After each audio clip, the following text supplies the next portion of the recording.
Vamos a refletir aqui uma palavra, que ela vai ser aqui Lucas 18, do 1 ao 8. Eu coloquei o nome de O Juiz e a Viúva. Ele fala assim, versículo 1. Então Jesus propôs uma parábola aos seus discípulos, com a intenção de adverti-los quanto ao dever de orar continuamente e jamais desanimar. E lhes contou: em certa cidade havia um juiz que não temia a Deus, tampouco era sensível às necessidades das pessoas. E havia, naquela mesma cidade, uma viúva que frequentemente se dirigia a ele, rogando-lhe: faze-me justiça na causa que pleiteio contra meu adversário. Ele, por algum tempo, não a quis atender. Todavia, mais tarde, considerou consigo mesmo: é bem verdade que eu não temo a Deus, nem respeito a pessoa alguma.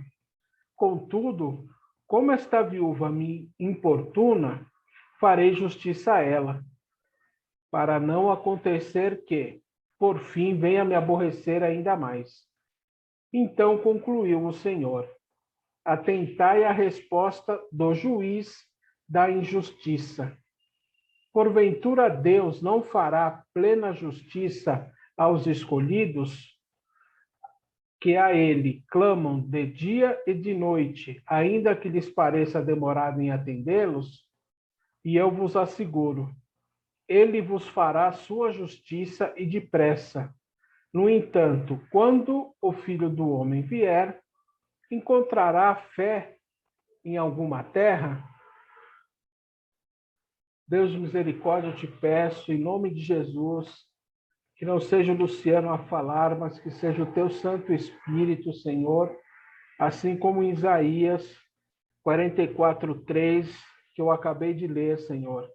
O teu Espírito está aqui, Senhor, à disposição. E eu te peço, Senhor, usa o teu Espírito a falar com todos nós aqui, Senhor.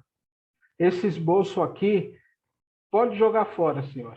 Ele não serve de nada se não for o propósito que tu queres alcançar os corações aqui hoje.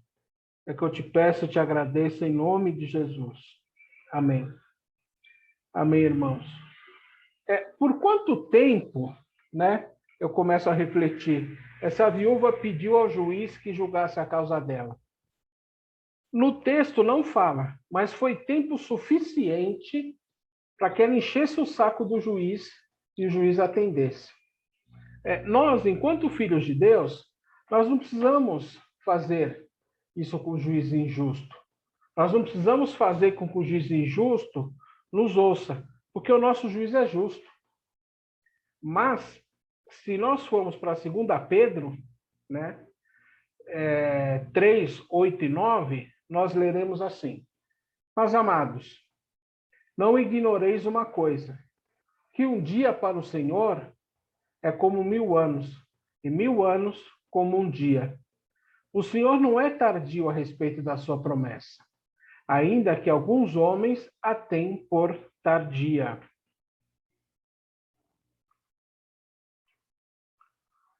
Mas é longânimo para conosco, não querendo que nenhum se perca, senão que todos cheguem ao arrependimento. Aqui eu estou falando de mim, Luciano. A minha maior dificuldade com Deus é ter essa noção de tempo, né? Porque se um dia para Deus são 1000 anos, para mim um dia são 1000 minutos, o que daí umas 16 horas e meia, mais ou menos. Né? O Salmo 37, 7, nos ensina a esperar com paciência. E o livro de Daniel é uma aula de espera. Vejam que ele fez o pedido chegou na mesma hora veio a resposta, mas o príncipe da Pérsia impediu essa resposta por 21 dias. Na nossa sociedade atualmente, onde tudo é muito rápido, muita gente ia surtar. 21 dias esperando uma resposta de Deus? Quantas pessoas não iam surtar? Que a gente está acostumado com respostas imediatas.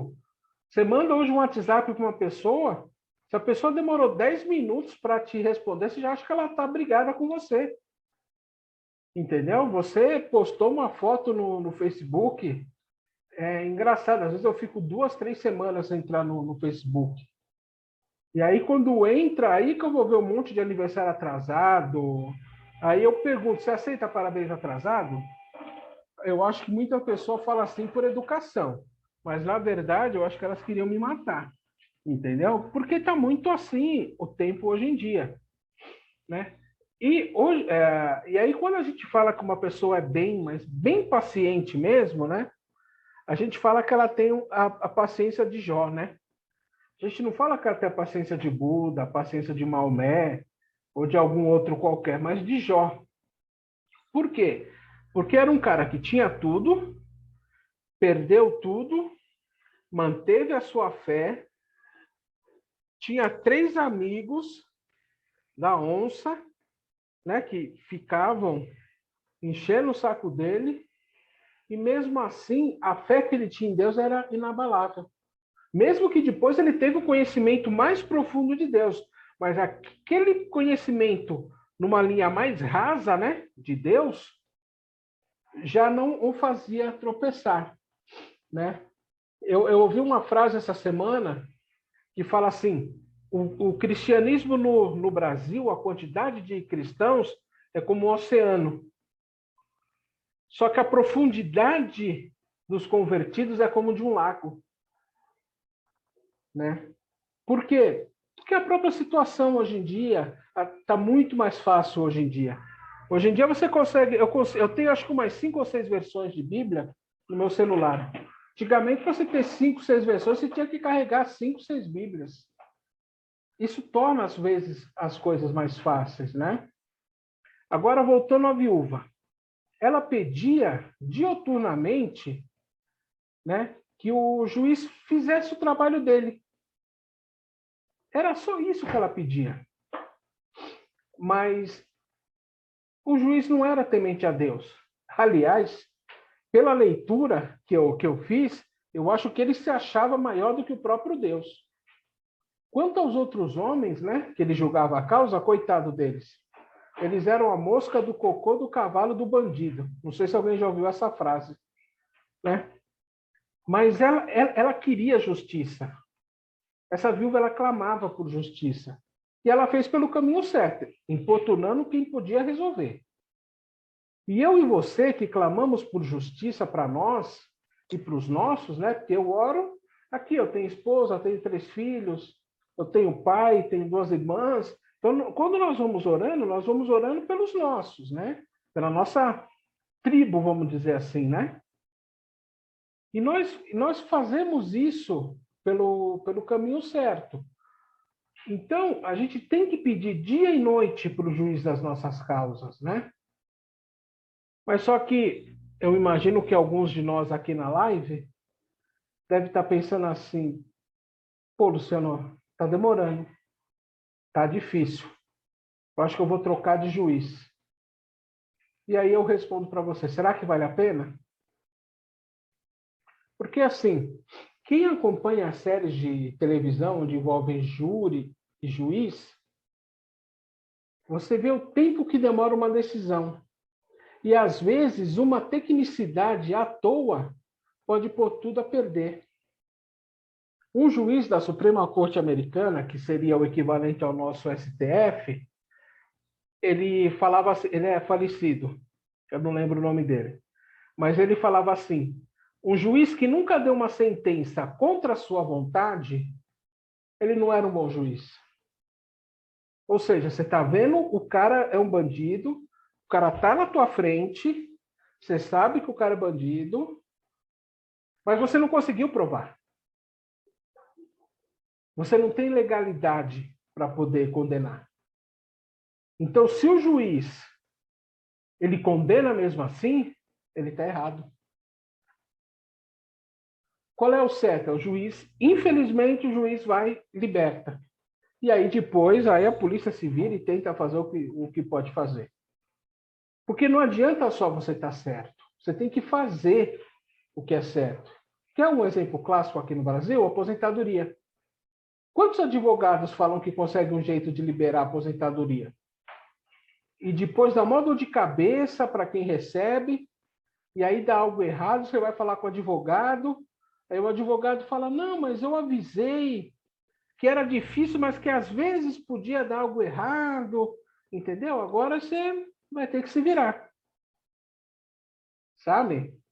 Eu creio que o motivo de não ter sido falado quanto tempo essa mulher pediu é simples. Porque se tivesse falado, a gente estaria fazendo conta hoje. Porque tem 2000 anos que a gente fica, falando sobre aquela conversa de Pedro e Jesus, sobre quantas vezes devemos perdoar. O bocão, com perdão da palavra, o bocão do Pedro, chega para Jesus e quer que ele estipule uma quantidade diária de perdão. Porque como o Pedro é cabeça quente, ele quer uma liberdade para poder fazer coisas de na hora que ele... Ó, Cristo mandou eu fazer até aqui. Daqui em diante ele falou que eu podia fazer do meu jeito. Né? Então, se a gente pega o 70 vezes 7 e a gente dá 490 perdões diários, ou dá um perdão a cada 3 minutos, agora imagina Pedro com a cabeça dele. O Pedro, ele cortou a cabeça do Malco, sem a cabeça não, ele cortou a orelha do Malco, lá na hora que Jesus deu um beijo, na hora que Judas deu um beijo de Jesus, cortou a orelha do cara do nada. Se ele fosse seguir essa lei aqui dos 70 vezes 7, e esse Malco ficasse 1 hora com o Pedro, em 1 hora ele arrancava a cabeça do cara, ia pedir. Cristo, o foco dele era outro. O que ele falava quando ele fazia milagre? Vá, a tua fé te salvou. Perdoados estão os teus pecados. Vá e não peques mais. Ele não limitava em números. Senão ele podia chegar para a mulher de Samaria e falar, bom, você já teve 5 maridos, esse 6º não é teu, mas ó, se você chegar no 8º, ai, a casa vai cair para você. Entendeu? Então, Cristo, o que ele deseja? Que independente da quantidade, que a gente perdoe. Que independente do tempo que nós esperemos a nossa bênção, que a gente fique firme. Porque nós precisamos de algo palatável. Eu tenho uma discussão, né? Os gêmeos, eles têm laudo de autismo. Mas aí você vai conversar com os médicos? Não, pai. O laudo não é importante. O importante é o tratamento. Não. O laudo é importante porque você precisa ter um fechamento. Você precisa saber. Alguém pergunta para você, pô, o que os meninos têm? Ah, não, sabe? Eu não tenho que me preocupar com o que eles têm, eu tenho que me preocupar com o tratamento. Não. Mas para algumas coisas, como essa sim, mas tem coisas que não dá. Entendeu? Se você coloca número, você acaba. Quantas pessoas fazem hoje em dia o jejum de 21 dias de Daniel? Para que fazer um negócio de 21 dias se no primeiro já tinha resposta? Você quer que a sua bênção fique 21 dias brigando no reino celestial? Eu não quero. Eu gostaria que de pedir a minha bênção viesse. Mas quando você se apega a esses detalhes, a gente acaba fazendo errado. Infelizmente. Se a gente crê num Deus abençoador, nós temos que fazer os nossos pedidos a Ele. E Ele vai nos atender. Se nós cremos num Deus, Pai, nós vamos esperar para que recebamos no momento certo. E eu estou falando que é uma briga que eu tenho diária comigo. Afinal, aqui aos pais, aos avós aqui da live, porque Deus não precisa explicar para a gente por que ele está demorando. Porque o tempo dele. Porque aqui a gente, enquanto pai, enquanto avó, a gente não precisa explicar para o nosso filho ou para o nosso neto de 5 anos que não é legal pedir um delivery, um combo. Eu vou tentar colocar uma foto agora, às 3 da manhã, para a criança comer de uma hora para outra. Deixa eu ver se eu consigo compartilhar a tela. Aí vocês vão ver. Vocês estão vendo? Eu preciso explicar para uma criança de 5 anos que se ele pedir isso aqui 5 horas da manhã, 3 horas da manhã para comer, está errado? Não, né? Eu não preciso. Pelo amor de Deus. Então, cadê eu aqui? Espera aí que eu estou me achando. Então, irmãos, é muito importante nós termos isso. Nós temos essa paciência. Nós temos mais do que paciência. Porque, às vezes, a paciência, eu posso estar colocando ela num contexto errado. Eu acho que é certo nós temos a certeza. É a certeza de que a bênção vai chegar. Entendeu? Uhum. Não adianta eu falar que eu sou uma pessoa legal, que eu procuro ajudar, que eu não atrapalho ninguém, porque eu vou estar medindo com a minha régua. E a gente não pode medir os outros com a nossa régua. Deus sim pode medir com a nossa régua. E para poder encerrar, porque eu já estourei muito tempo, vocês podem estar falando assim, pô, Luciano, você fala que é errado o homem medir com a própria régua, mas que é certo Deus medir com a régua dele? Quem vai responder essa pergunta não sou eu. Quem vai responder isso é o rei Davi, em 1 Crônicas 21, do 11 ao 15.